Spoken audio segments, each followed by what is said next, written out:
made a model called Guns and Butter, and it's on economic and military expansion. This came out of a discussion on how we might get government to emerge from an agent-based model. And Hobbes's Leviathan was brought up. I'm much more interested. I like to think about like common property resource management in terms of like governance, but Abe and Michael Hashi were really talking about the importance or like the connection between military and economic might. Okay, so There's what's a on this slide? So Abe will go through the motivation, and I'll talk about I'll do an overview of the model, discuss the parts in more detail. We'll do a model and get feedback. This is a model in progress, so we'll let you know how far we are right now, and then. It's a model with a throwdown at the end. Yeah. It's not just in progress. Oh yeah, so not only we want your feedback, but we also want you to participate. We're going to have a tournament. Yes. To see becomes the most rich and powerful. Okay, so we're combining basically three things in this model. So we have a simple growth model. Who's familiar with Solo's growth model? So this is a fairly standard, well, I don't know about standard, but Nobel Prize winning model of economic growth. There are a number of pieces that go into that. The idea is you have a society that has a certain amount of resources. It invests them either it just eats them, or it invests them in consumption or in capital, and then over time your stock of capital can grow, and so and your technology grows as well, and so you can be happier and happier. And it's basically a question about what is the proper balance between consumption now and deferred consumption that will help a society later. It's been used for other things, but that's the basic question Solo was talking about. So we think of that as a model of butter. There was an old political debate in the US, you don't hear it in these terms as much anymore, but people used to talk about guns versus butter. The idea is, should we invest in a large navy and a military that can push American interests or defend American interests overseas, or should we just build up our own economy at home and let the world do whatever it's going to do on its own? So our concept on this is we want to take Solo's growth model and add guns to it. Because in his model you have this nice, clean, smooth growth function with no interruptions. Most of the time when economists think about wars, they think about them as random things that just happen and mess things up for a while, and then the economy gets back on track. We want to try to endogenize that. And we're not going to do that in a way that would make Bill Clark happy, but we want to start thinking about that question. So instead of just butter, ours is going to be a hostile world that also involves guns. Just for those of us that know Bill Clark, why doesn't it speak to the rational choice audience? More because we're doing computational stuff. Oh, okay. Yeah, he's a deep skeptic there. So we're not going to find any like deep analytic solutions, but there's a good reason why we might not think we might be able to in this context. Possibly. I don't want to put too many words in his mouth, but yeah. So the second component for this model is Mansur Olson has a great paper on stationary bandits versus roving bandits. There's no math in this, it's just sort of a conceptual paper, but he tells a story about villagers in China who would basically hire warlords to come and live with them and to take their stuff. And the reason why you would want to hire a warlord to come and live with you and take your stuff is if there's a warlord sitting over you and taking your stuff, he will fight off the other warlords who come by. And it turns out that you would rather have a stationary bandit stealing your stuff than a roving bandit. And the reason is, switching perspectives, if you're a warlord and there's a village that, if you're a warlord and you roam around and you just discover new villages all the time, you have no reason to leave them with anything. You may as well take all of their food and just keep moving. On the other hand, if you're a warlord who's stationary and you have a few villages that you know you're going to continue to interact with, it's worth it to you to leave stuff there with them so that they can continue to harvest and you have a continuing stream of income. So Olson's insight is maybe the way government emerged initially was people preferring to have a warlord who stole their stuff continually instead of just once in a while, because it gives warlords an incentive to invest in the future. So that's guns in our model, and we're trying to build in a little bit of that. And then the last thing we want to do is Bob Axelrod's style tournament. We've got this model. We think it's not too complicated, hopefully. It's in some ways a simplest case model. It's solo plus guns. But the answer, like the ideal strategy, is not at all obvious to us. So we would like to solicit ideas on how to make a successful village in this game. I'll turn that back to Kemal. Okay. So here's the basic idea. There are a bunch of tribes, and each tribe has to decide on how to allocate their resources between investing in guns versus investing in butter, investing in their military power versus their economic power. Military power allows you to attack other tribes and take resources from them. It also allows you to defend yourself from other tribes who might do that. Your economic power is cumulative and allows you, it's an end in its own right, but it also allows you to purchase more guns to plunder or protect your treasure chest. What's interesting here is if you were to invest all of your resources into economic power, you would get like very wealthy, but you would become very vulnerable to attack, especially if other people know that you're very rich. And as tribe leaders, we might want to rethink the word leader, given we're talking about roving bandits or stationary bandits. But right now we'll call you guys leaders. You know the size of your own military and your own economy, and you know, like after battles, how much military and economic damage you've suffered. You also know the amount of tribute you've collected from your exploits abroad. And you also have information about the other tribes. You know your relationships with them. Have you like attacked them? Have they been bullying you, and what the outcomes of those battles were? You also know the amount of tribute that was demanded in these battles and how much was actually captured. You also know the sizes of their economy and their military. There are many really exciting extensions that can come from this model. So I don't actually remember quite if in our current version of our model, if we know the history of other tribes. You can track it if you want. Okay. Yeah. So that's something that might also be interesting, knowing what sorts of you would know the strategies of the other tribes, but you would know what they've done. That turned out to make a huge difference in Bob Axelrod's PD models, whether you retained the history or not. Mm-hmm. And as the leader, so that's all the information you have on what you decide. You decide on how much of your resources to allocate to your economy and to your military.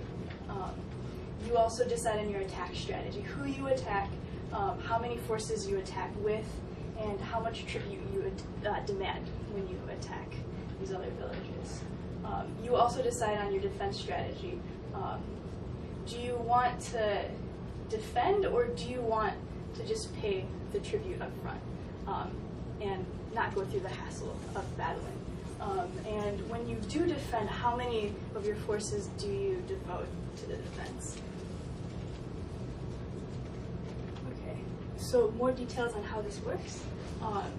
Tribes are placed randomly on a grid, and every round you receive 1 unit of butter. Butter is the resource in this economy. You take butter and you reinvest to make more butter, or you can take butter to invest to making guns. So then you decide on how you want to allocate your butter during this round. Then tribes implement their attack strategies and their defense strategies, and then the attacks are resolved. And this is pretty simple, even though they're symbols. So the amount of tribute that's actually captured by an attacker if they're successful is actually, sorry, going to this p-value. I'm not sure what we're calling this. Balance of forces. Okay, so the balance of forces is a ratio of the number of attacking forces divided by the distance raised to some power alpha over that same attacking forces over distance plus the defending forces. And if you can, if alpha in this case is 1, distance doesn't really matter, and or sorry, 0. Then the balance of power basically is the proportion of the total like the total troops that belong to the attacking side. And as alpha increases, distance matters. So the strength of your attacking forces decreases. The amount of tribute that is actually... Does that make sense, by the way? I'm seeing something like love. I've got one. If their tribute could be sort of a zero-sum game, but if there's an actual attack, the total sum, you lose something on both sides. Yes. Which could be pretty important. Yes. So. We'll get to that. Yeah, we'll get to Oh, that. okay. It's not zero sum. It's Yeah. negative sum. You're asking if your contest success function makes sense, the P. Is that what you're asking about? Does that make sense? Yeah. Yes. I think in general that makes sense. I mean, you've got attacking and defense on the bottom and attacking on the top, right? So P is just a measure of how likely A is to be successful. The only other thing you could add is another coefficient over A that would give you something like whether these units are like sort of super additive or sub additive, and so whether like if I have 60% of the power, you 40% of the power, am I 60% likely to win, or am I a lot more likely to win? Or am I going to win all the time? And so that what that ratio is varies. We've taken a knife edge result, which you see above there. So tribute is equal to delta times P, or not times, but delta function of P greater than half. Right. So if you have a larger force, you always win. Right. And I think that's actually fine, but if you want to know what the IR literature, which does all of this kind of things, Yeah. Turns out wars are kind of messy. About. Yeah, we would have to do that if we wanted to take risk into consideration. Yeah, I really do think you're fine. Okay. And then, so the tribute that you capture is the tribute that the attacker demands times some constant, given that you win. So what is T? The little t is how much tribute you demand, and big tribute T is how much you actually get. Is that a value between 0 and 1? Or is it Yeah. the real? So it's It's a proportion of the defender's butter.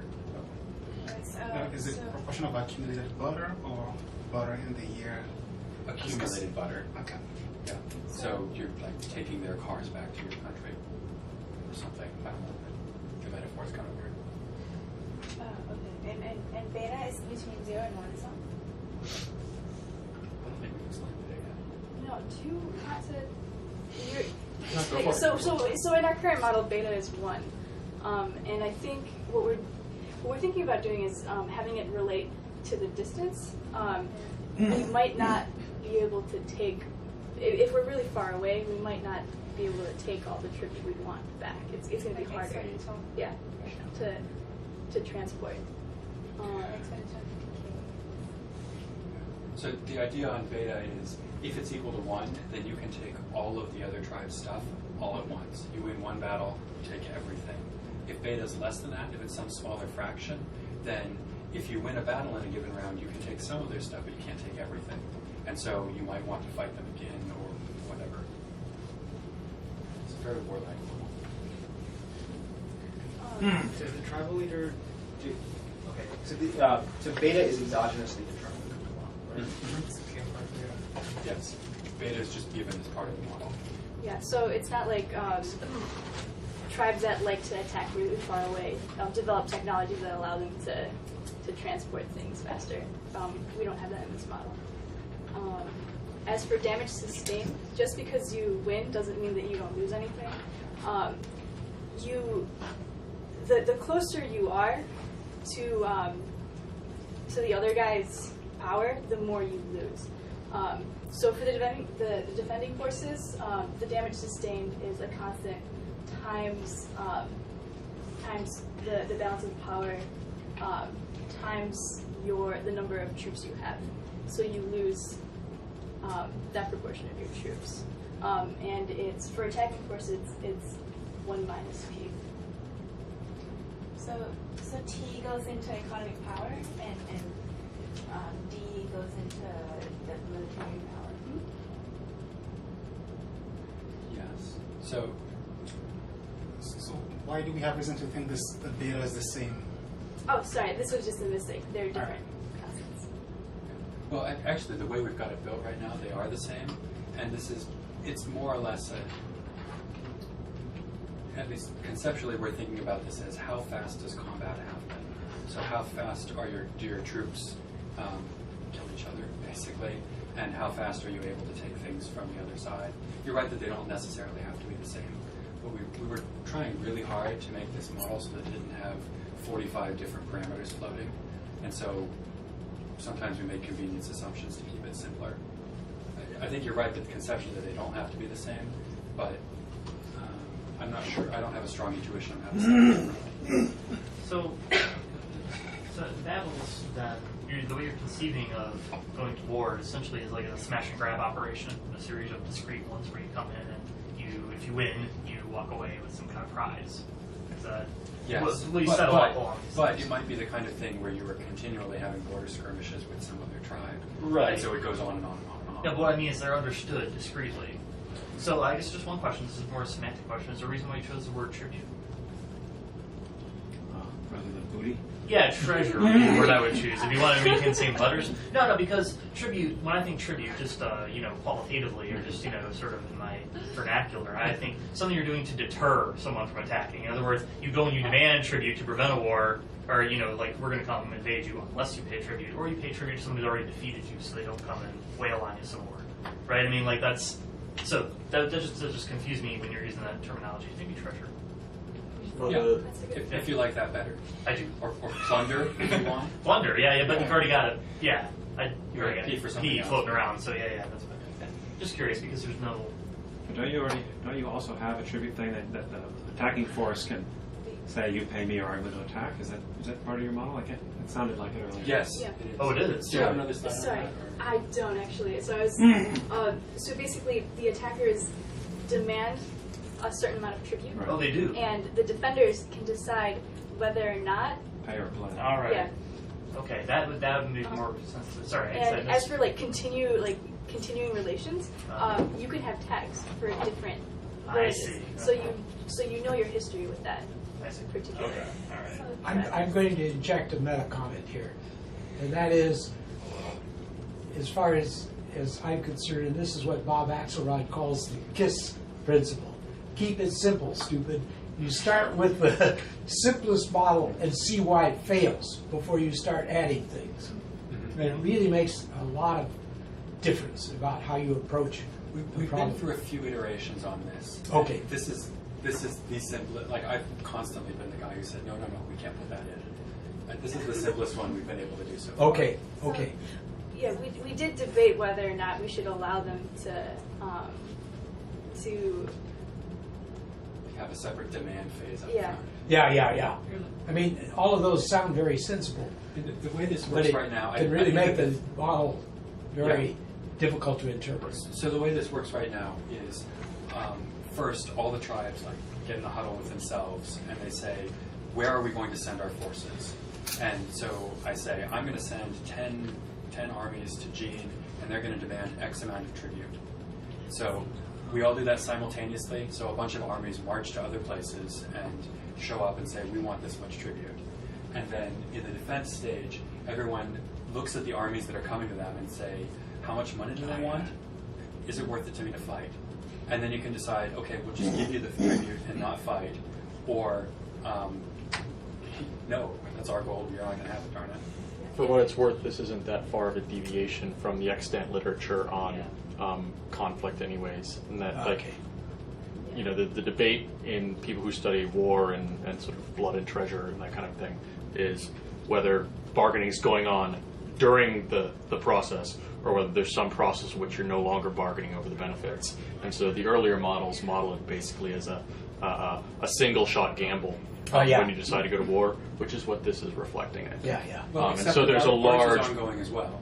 body of work that, well, no, but for the conflict, like the ongoing relations, but deciding to fight, you decide to fight, and then you could fight again, right? Oh, right. Yeah. So that reflects how wars were modeled in, especially the early phase of formal modeling, and it's a single shot gamble where kind of you come forward and say, "Give me this." No, you fight, and one partner gets all of it, or the other, or one fighter gets all of it, or not. Oh, right. But if that beta parameter is low and it's not possible to resolve the whole war in a single step, then you do have a concept of bargaining throughout the war.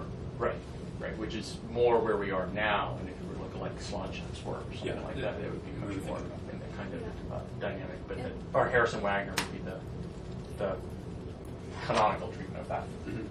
To give you like two precise reasons of why we decided to keep this. The first was to get those dynamics of tribute rather than just plunder. And the second was thinking of that game theoretic model of the two land masses with the island in the middle, bridges connecting the three pieces. See, there's Tribe A on the landmass and Tribe B on the island, and they both want the island, but they both don't want to go to war. So, like, the interesting story is, in this case, if A attacks B, then B will move over. But if B burns this bridge, so it doesn't have a choice but to fight, then A won't fight B. So we thought that this was a very important thing to keep for that reason. Charles, you had a Yeah, no, I guess I was just a little bit curious. So now that I understand a little bit better what they were going on, I guess I missed what was going on in terms of the choosing to attack or choosing how to defend if you're going to defend. What precisely goes into the algorithm about how to make these decisions? I mean, how does it actually work? How do you actually, what considerations actually? Because I see how it's assessed in the last step. Maybe that's where you're going next, is how people make these decisions. So you know the answer is it's you. It's you. We're doing a tournament. Oh. So the idea is, given these inputs, given these functions and these constraints, what is the right strategy? All right. I So don't know what what's the right the discount strategy. rate? Ah, okay. So you're saying, What's the discount rate? On For for each actor, like how much do they care about now versus the future? that is a good question. Yeah, we haven't dealt with it. So That's going to have a big part in how they end up at the end, and probably what strategy they play at any given time. that's a great comment. But so you have in the GDP function, right? You have some like detritus that occurs, right? So butter whittles away at some rate. Is that analogous to? That's depreciation. It's not quite the same as a discount rate, right? Okay. I mean, Well, that'd be an interesting question in itself. Yeah. Whether, I think whether we're it has that assuming that effect. all actors have the same discount similarly, right? So Alex, here's a It's not first heterogeneity cut. on that axis. Actually, I think the question here is how should a tournament be scored? Yeah. I think maybe you do is you'd say we will run history for 10,000 rounds or for X amount of time, and we will not discount over that time. We'll just sum up your total utility across that whole history. And by utility, I mean butter. So how much butter you've had at any given point, how much you consumed, or how much you end with in the last round. how much you have at every given point. We're going to sum your total consumption. Right? It's actually, we're going to sum your total economic power, which is a proxy for consumption, over the whole time. Yeah, the iterated prisoners delivered again is a good example where there's That's no how they did it. discount. Yeah. So, And it makes a difference whether they know when it's going to end or if they don't. there may be a kind of implicit discounting in this where you want to, you're unsure about what the future is going to be like, so it's worth it to just grab stuff now if you can. excuse me, in terms of scoring, I think it probably makes sense just to say we're going to sum up your total economic power, your quote unquote consumption across the whole time, and that's what you get. Right. So if you're interested in sort of like why is Germany powerful in Europe instead of some other, state or some other tribe that would become, Prussia and then Germany or something like that, then that fits your question, which is what determines who the winners are in history. Is that kind of what you're trying to get at here? And so is it better to arm first and then build later, or build first and arm later, or that kind of thing? That's the sort of strategy you're thinking about? Yeah. Yeah. Like what the appropriate mix early and late is of guns versus butter. Because what you do early on is going to determine how much butter you have later. Also aggression and defense and all those things. The kinds of relationships you have with the people around you, or the tribes around you. Back to the question about the strategies, here are some things that you want to think about. What sorts of tribes do you want to attack? Do you want to attack the wealthy ones? Do you want to attack the ones who are weaker? And then, how many forces you devote to them? How much money you demand? Like, how likely do you think you're going to get that, the tribute that you demand? And what sorts of tribute do you ask from different sorts of tribes? Similar to defense, do you pay tribute up front? Do you defend? Or, how many of your forces you put to defending? And there are other things included. We can include this, including the history. We haven't talked about how you actually identify or categorize different tribes. Let's see. So after the attacks are resolved, you just tally the aftermath. So you compute the amount of tribute that you get, the amount of economic damage and military damage you've suffered, and then based on that, based on your inputs, you put it into our growth function, and your economy grows, and we repeat. So, John, just to go to your earlier question about zero-sumness, we've made a simplifying assumption, which is that there's no economic war damage. So, if Jean takes X amount of tribute from me, my economy goes down by X, hers goes up by exactly X. Gotcha. But there is military damage. So, if she attacks me and I resist at all, we're both going to lose some amount of our forces that we committed. So it's negative sum in that sense. Yeah. I think that's a good way to start. Yeah. Okay.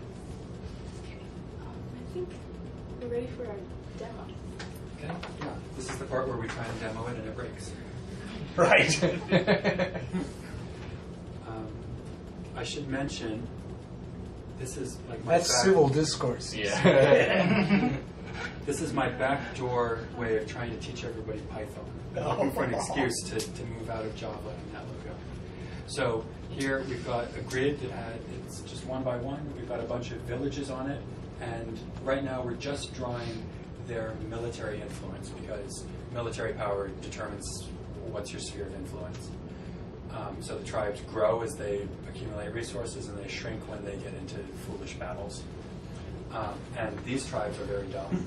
Their strategy right now is in every turn, they look at every tribe and they pick a number between 0 and 100, and if that number happens to be 100, they attack that tribe with basically everything they've got.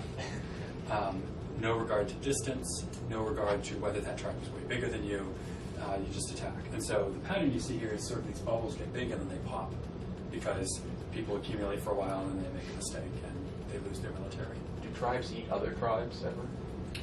Tribes never die, but sometimes, there's one at about 4-4 that just can't seem to get off the ground. I'm not sure what it's doing, but... Well, you can't get new territory by going and crushing another town. Sort of. So if you if you bring back a lot of tribute, then you have more resources that you can invest in your military, which increases your military reach. So you don't expand and put down new tribes, but your sphere of influence does increase. Right. So that's our loose proxy for geographic distance. Yeah, in this model we don't have tribes trying to defend other tribes that they take tribute from.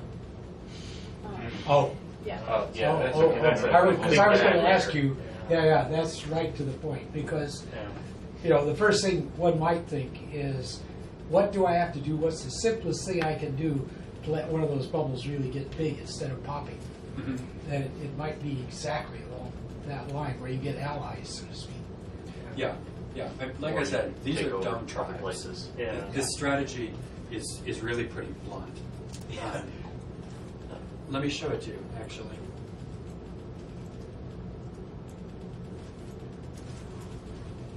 So this is the source code, and there's a bunch of stuff here that drives how tribes work. All the tribes you just saw are random tribes. Oh, and there's one other aspect I didn't tell you. At the beginning, each of those tribes chose how militaristic it's going to be. So this is the proportion of resources that it that's will nice. always devote to militarization. So it's, And they do this by choosing very intelligently, by choosing a random number between 0 and 1. Right, different for each tribe. So some of those tribes are very militaristic. They're going to tend to grow faster. Others are sort of softies that put more resources into butter, and they will have higher consumption until they get plundered. if you were to relax that, can you transfer resources to defense in the round in which you're being attacked? Or is it No. only what you did the round before? Oh, and good up to question. that point. Yeah. So in each round, you decide how many of your forces you're going to send afield. Whatever's left is left over to defend. So if you attack people, you're a little bit more vulnerable. Right? So if I send an army to attack Zev, at the same time that you happen to send an army to attack me, I have less to defend myself. Right. I mean more like, so I've got a whole bunch of butter, and I think I'm going to attack. How quickly can I transfer that butter into a military? And so if you're trying to think of the state analogy, the pattern we see internationally is that autocrats spend a lot, though they have less to spend than democracies. Democracies spend considerably less, but I think that they spend more when they're targeted. Now, there's actually empirical debate about that we can talk about another time. But that's the idea, is that then when I'm threatened, since I have this big economic, powerhouse behind me, I can start building ships really quickly, and that's how we win World War II. Uh-huh. Yeah, in this model, you're going to have to see that pattern over time because you decide on how much to invest in guns at the beginning of the round. So you can't just send a bunch of troops and then see a bunch of troops coming towards you and then try Build to more troops. Yeah. So you know about other tribes, one round before. So you don't know the current activity of them at this current round. That's right. So everybody makes their decisions about how they're going to allocate their forces and how much they're going to invest in the military. Simultaneously, we all write it on a card and then show the cards at the same time. Right. So if you were going to participate in this tournament, you would be writing a function that looks something like this.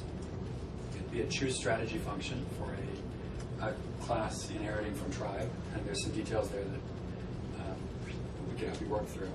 But the idea is these fairly simple random tribes are playing a strategy that's 11 lines long, and this does all the work. So it would not, I want to emphasize that coming up with a strategy would be a little bit tough, I think. At least I haven't been able to come up with the strategy that will always dominate this game. It's not obvious to me. But once you've got it, it shouldn't be too hard to program it. If this is probably a little bit Greek to you, but as a Python guy, I'm happy to help you work through that and build this, because I want to have fun stuff in this tournament, and it'd be nice if people did some Python too.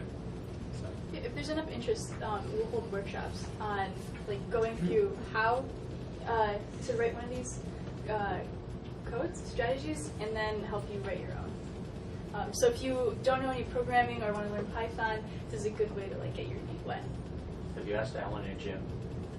Have you asked Alan or Jim? No. You should. This is actually very similar to how we teach in 160 about sort of guns, butter, and war, is that we have the students each playing countries, and they're broken up into 7 countries, and they have to decide how to distribute resources and when to go to war with each other. Now, they're not going to be as rational or as random as what you have going on here. And there's almost always a couple of groups that spend everything they have immediately and then just sit for the rest of the class, and then a couple of groups that just go to war with each other for no reason, and it's a really weird thing, but it's pretty close to, So I'm not saying take their strategies, but Jim and Alan Conceptually, will it's have a lot similar. to say. Yeah. So that's another thing. We want actually to reach a wide audience for this tournament.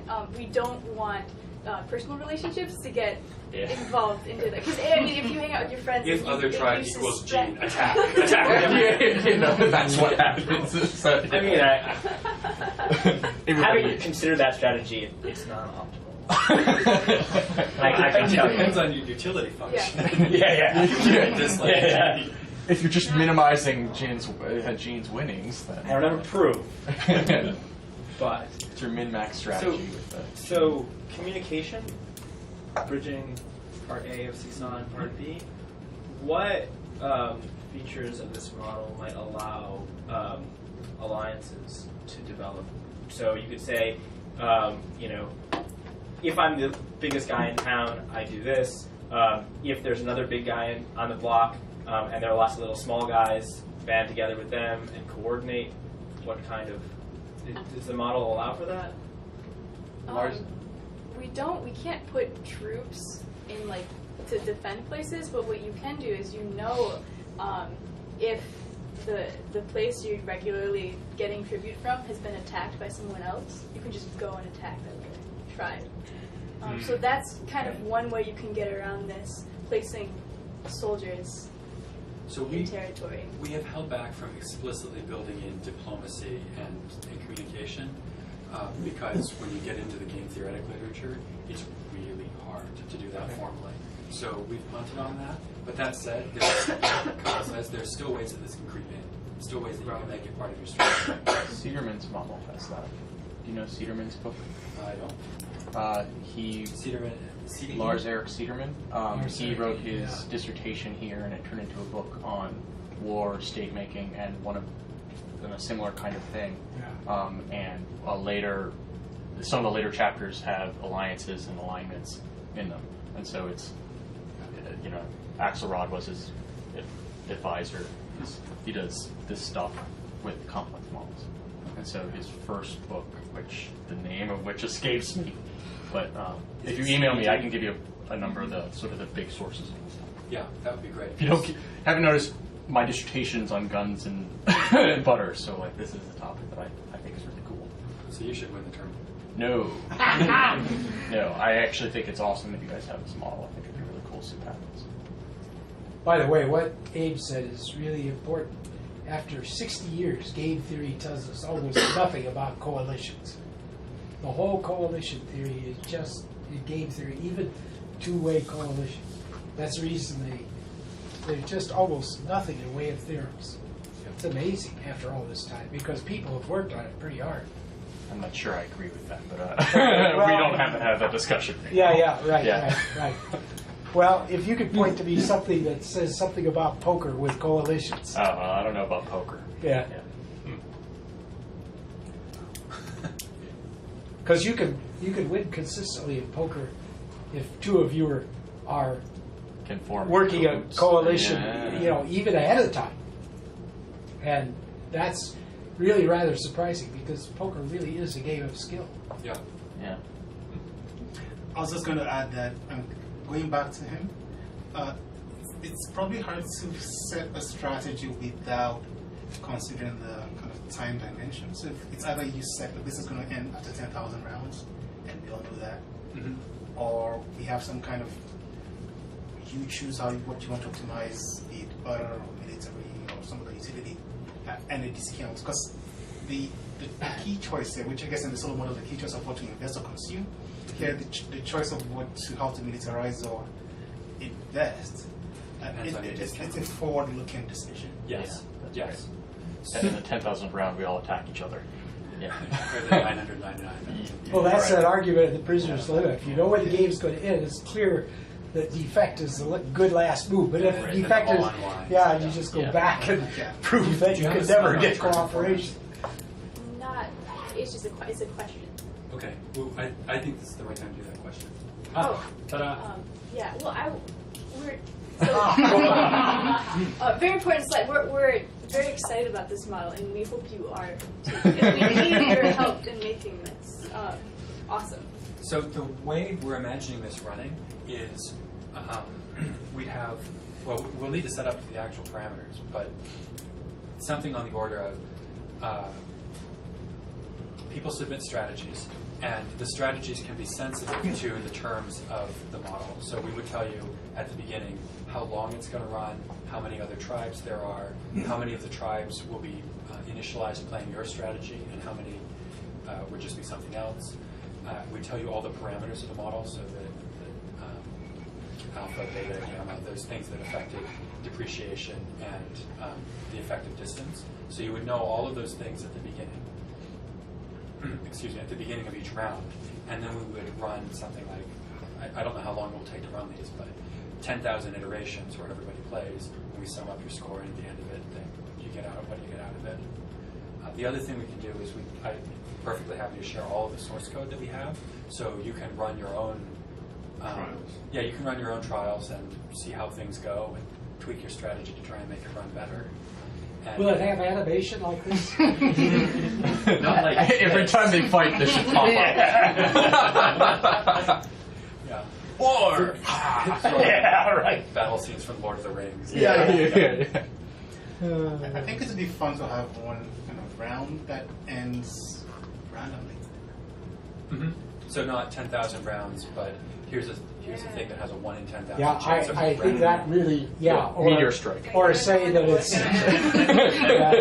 say that it's going to end in 1,000 plus or minus with probability. Anything that doesn't have a sharp determination. So I'm more concerned about the kind of path dependence emerging in prior rounds, rather than the later rounds of the game. So I can imagine how if a strategy gets off to an early lead, it will kind of secure its position, and so That's how poker works too, though.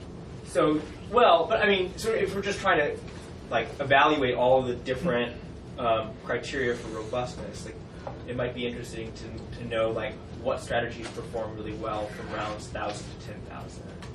As opposed to, because if you chop it off at some arbitrary point after 1,000, you're just magnifying that like early lead. But again, it's not play until this time and then however much butter you have. Yeah. We're summing across everything. So in theory, if you play 10,000 strategy, play 10,000 different games, 10,000 different initializations, then if you do really well some of the time and really poorly the rest, you're being penalized for all those times that you don't do very well. Answer the objection. So if you play a high variance strategy, that may work some of the time, but not all the time, right? Because it's high variance. Well, yeah, if you can assume that things sort of average out in some sense. I think that's what I was getting at.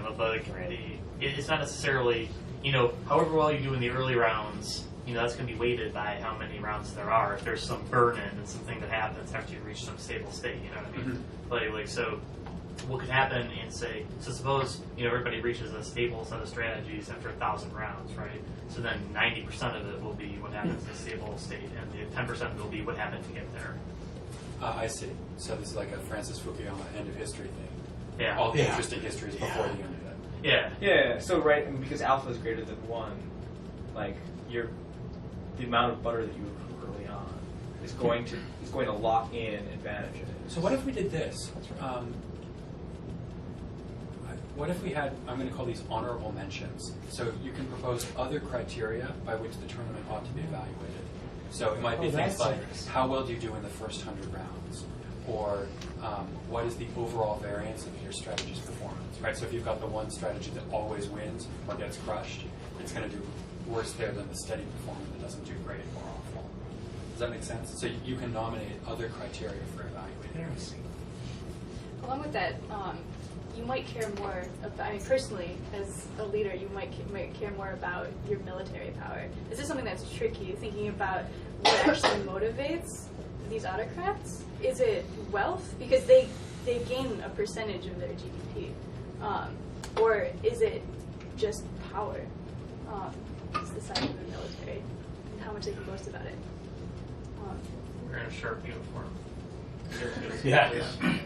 Well, and the amount that you can extract from the society might be like from your village might be relative to how powerful you are. Because if you're not as powerful, you depend more on them to feed you or whatever. If you're more powerful, you can just say, hey guys, you're going to do what I say. Yeah, bring you more grapes. Yeah, that's right. So, and so so we've been there's- doing tribes as unitary actors. Right, not which thinking makes about sense. that. Don't go there yet. Yeah. So John, you raised the kind of the specter of the unzipping in the prisoner's dilemma, and maybe I just misunderstand, but because there are so many actors in this game. I shouldn't imagine that all C would actually be in any way stable, and because you're not worried about stability criteria in that regard, I wouldn't be as concerned about the unzipping. I think I agree that with more actors, this is less of a consideration. And so, I mean, I'm not quite sure how, with some probability, the game will end between these rounds and these rounds. I'm not as concerned that that's actually going to affect the optimality of a particular strategy. I think you may be right, but I'm not convinced. Okay. Yeah, no, this isn't rigorous at all, but just an intuition. So we need to wrap up in just a minute. We're happy to continue the conversation. Just a quick show of hands. Who'd be interested in submitting a strategy for this? You can code it. Do you interested or have the time to do it? Yeah. What's the By deadline? what deadline? Yeah, what's the deadline? So next week, maybe? Oh. No. We're thinking about this as maybe something we do over the summer as well. Yeah. So. Yeah, sounds better. Yes. Play Yes. And I think the way it would work is we'd probably have a series, and by that I mean maybe 2 workshops where you come in with your strategy, and we work with you to start writing in Python, and then you could go home and tweak it. And do I'm more going to do of it. mine in Mathematica. I'm sorry. That's going to be hard to plug it in. If we can just get into a language where they talk to each other. We can assign that as homework to someone in the There you go. So, butter, if you invest in butter, does it grow? Yes, it does. Okay. So just like it grows and it depreciates. So just like the solo growth model or the standard growth model, you get your GDP is equal to your current level of investment to some exponent minus some proportion, the depreciation rate of your current stock.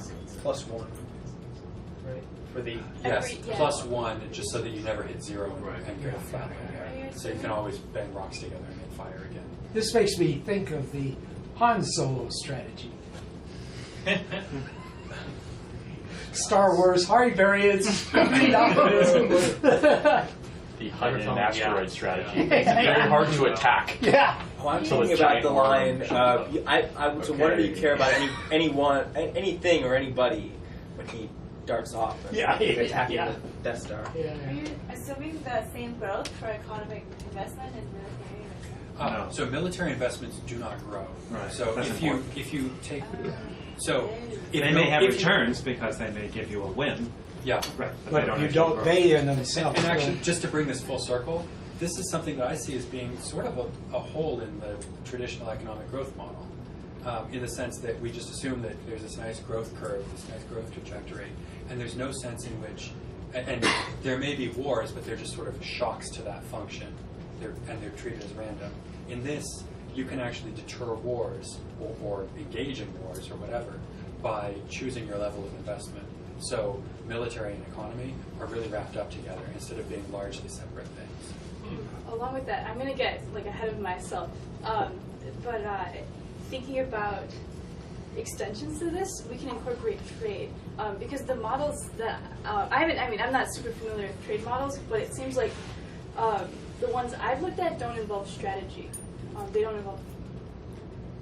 I'm just thinking about Epstein's sugarscape model. And it'd be interesting to think about how you incorporate military strategy with the trade, which relates to your economy.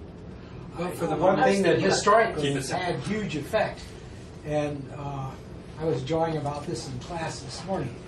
Look at the history of Venice. Venice started out a small group of people on a muddy island offshore, but they were isolated. So they, in Geneva and Pisa were far and away bigger, more trade, more power, and also the Pope in Rome had tremendous power. These guys were isolated. They had to do 2 things. They had to build ships because there was no way to do anything without ships. And they had no resources, so they had to be merchants. And because of that, Venice became for 250 years the strongest power in the Mediterranean, controlled the trade, everything else. So I am simply making a case here for putting in a bit of difference in geometry in the model, so that isolation, separation, so you don't have a uniform landscape. That really seems over and over again. If you think of, a current example is Singapore. Again, an island with no resources. It is growing at 20% per year for the last 6 or 7 years. How does it do that? Or you go back earlier. Belgium was one of the strongest powers in the early modern period. Yeah. Like, we don't think about them as a military power, but they were in some ways England's largest adversary because of their military and their trading routes. Yeah. Well, in the Dutch, the Dutch lost a bigger invasion of Britain than the Spanish Armada, and they actually, but it was because the British didn't want a Catholic monarch, and so the Dutch were able to land. It's not considered an invasion because a lot of people wanted to go along with it.